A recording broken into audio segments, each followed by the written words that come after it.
exploitation is always an element of human trafficking. Always. So if you're going in to investigate a child abuse case, if you're going in and saying, you know what, I don't know quite if this is a human trafficking thing, first always look for that element of trade. Where is that element of exploitation? Is there a form of trade happening between a sex act and something of value?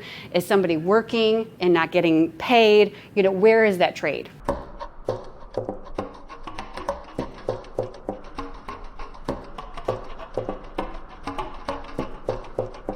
Trafficking, prostitution, it doesn't look like what you would think it would look like. It's not like it used to where women are in skimpy clothes. They are in normal clothes like we would wear. There was so much violence here, they kept shutting it down, and kept coming back as a different name. It finally got shut down for good. We just want to give them a little bit of hope and encouragement and let them know that, you know, somebody does care about them. There's awesome things happening. There's people walking up and down. It's a walkable city, right? But the reality is, you know, a block in either direction outside the center of Flint, and you're going to run into trouble.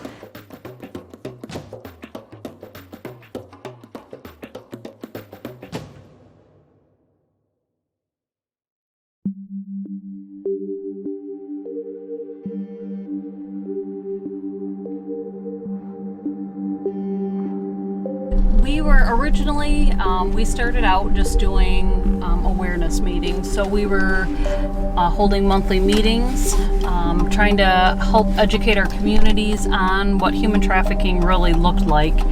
And so that wasn't enough. I wanted to do more. So we started actually hotel outreach where we were going to like 15 different motels here in the Flint area.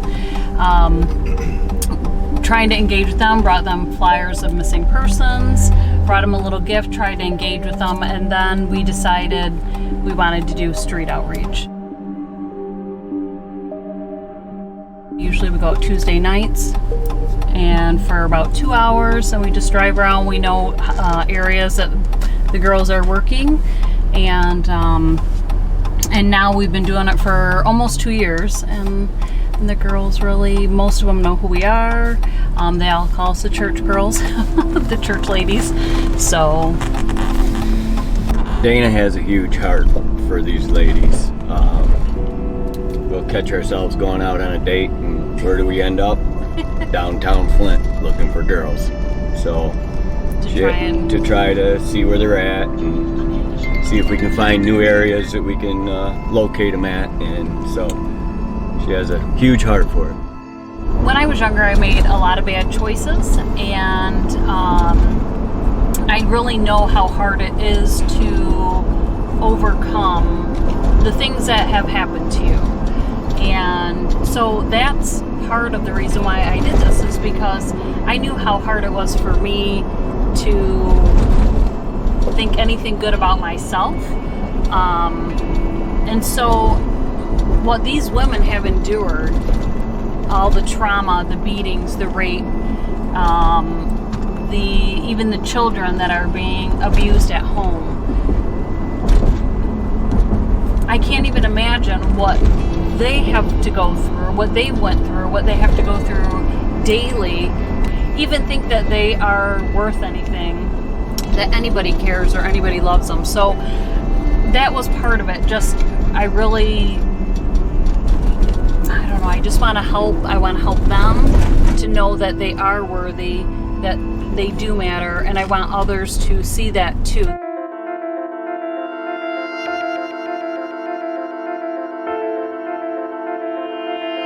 We want them to know that there are people that love them, that care about them, and we can't judge why they're there. We don't know whether it's prostitution or whether they're being trafficked, whether they're working in a strip club.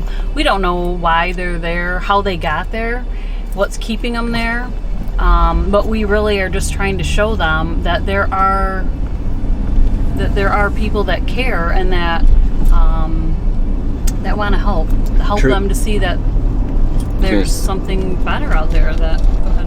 I was gonna say, truthfully, I mean, it's it could happen to anybody. A few poor decisions, and the next thing you know, you're hooked on a drug or something, and you got to figure out a way to support it. So every person has value, and they look at their life and think that there's no hope, and if we can give them a little bit of hope and help them transform their life, that's a good day.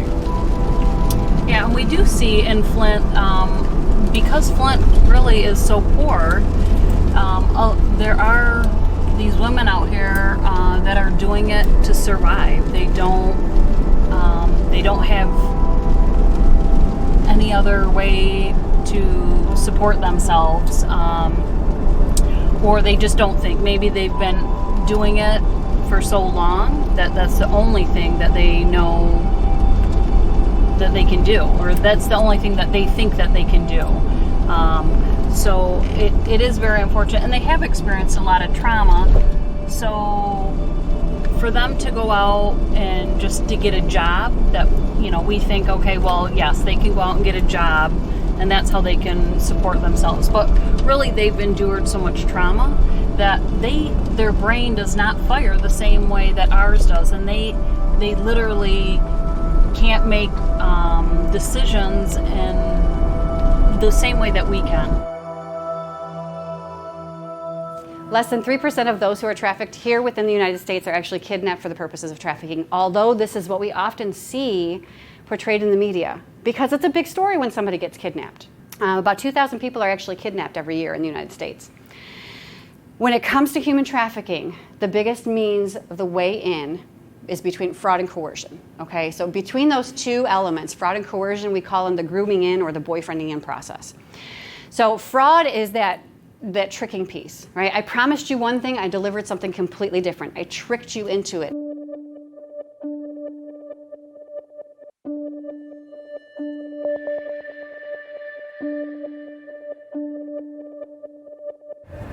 We don't really see much going on right now, but people know. People know. And they'll wait too, because there might be a couple of girls gone right now who might be back in 15 minutes, It hits me personally. I do this because when I first started this, and the whole goal was to open up a home for girls who were like me at 14. I thought, oh my gosh, what would I have needed at 14? The reason why human trafficking hit me so hard was because when I was 13, almost 14, my father was arrested and sent to jail for raping a friend of mine. So I grew up in a home where he was sexually abusing all of the children. By the time I'd gotten into middle school, it was just me and my father. So as far back as my sister and I can kind of recall, he had targeted single women with young kids.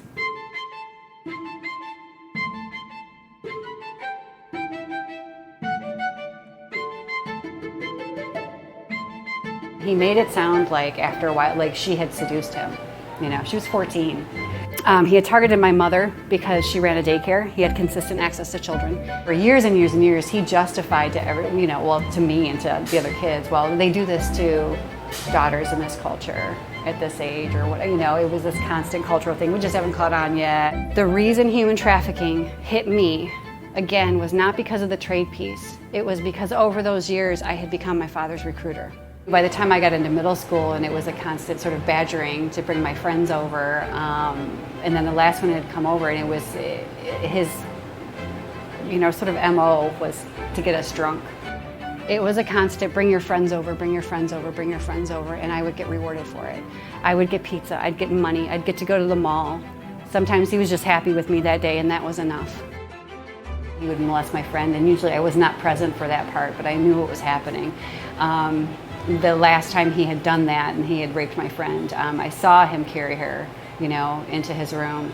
And the next morning she just confirmed everything, and I thought, oh my gosh, well, I knew I couldn't stay.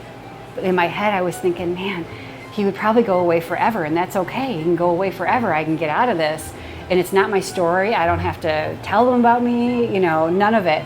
But it didn't go down that way. And for just a moment, it wasn't a well thought out plan. It was just a flash in my head, because for years I had watched myself and my younger siblings, or my older siblings, get in serious trouble for just a whiff of the family secret getting out. Because our family motto was family business is family business, right? You don't put your business on the street. But this time it wasn't my story. I didn't have to tell my story. Something happened to her. So I went in and found my counselor the following Monday, and I said, hypothetically speaking, what would happen if, right? So the following 2 weeks, there were detectives sitting outside of our house.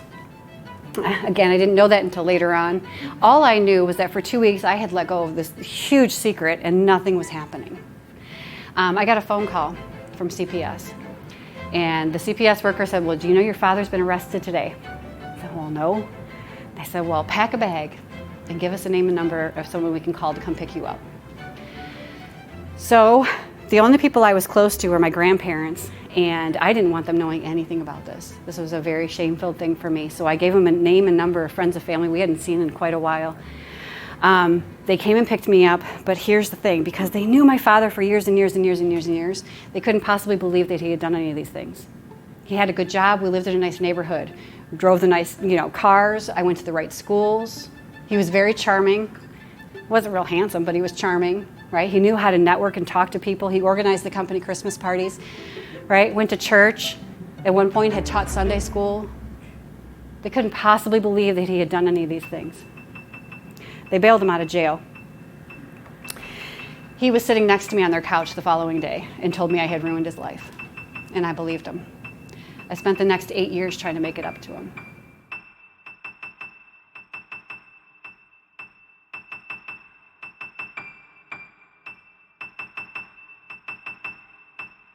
It's a process. I don't know that I'll ever be outside of the mental health arena, just because it's been 30 years of, I married a very abusive man, then right after, or I should say even in the midst of all of that mess.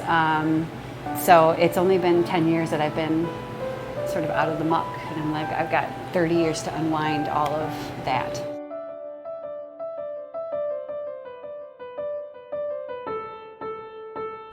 But for the most part, we really haven't encountered any kind of danger while we're out here. But again, we do have, everybody is very mindful of everything around us. We don't stop if the girls are with guys, with their pimps, with their trafficker. We generally do not stop. We just kind of keep driving by and wait for them to be alone. We just opened in April. We opened, we call it our Empowerment Center, which is like a day drop-in center. And since everybody there is volunteers, we are open just 2 days a week right now. And when the girls come in there, it's just a safe place for them to come, where they can come and not be judged. They can sit down and be valued. Like, somebody's gonna listen to what they have to say. We're gonna sit down and laugh with them and cry with them and listen to them.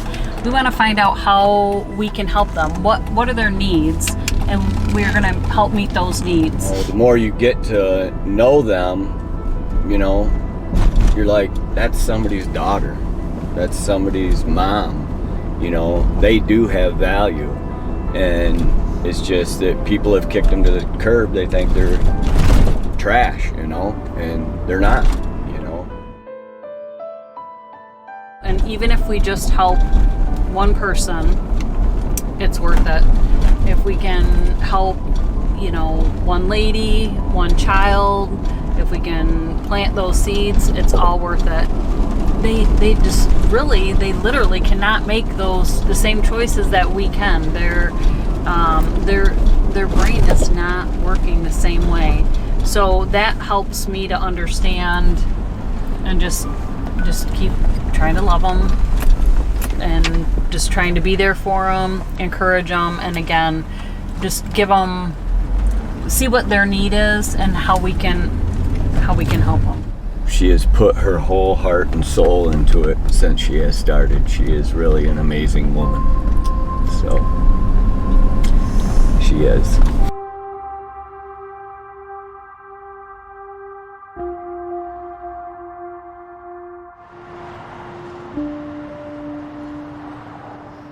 We're constantly learning about this issue.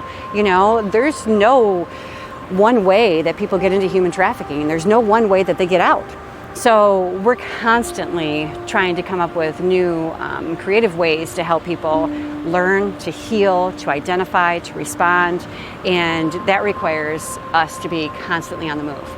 And that doesn't seem to be an end goal for me, and I'm okay with that. I'm okay with constantly learning and knowing more and trying to help in whatever area I can, because in 20 years this isn't going to look the same. You know, we're going to have different indicators, we're going to have different challenges, so we have to keep evolving. We can't just stay put. So I think that's super important.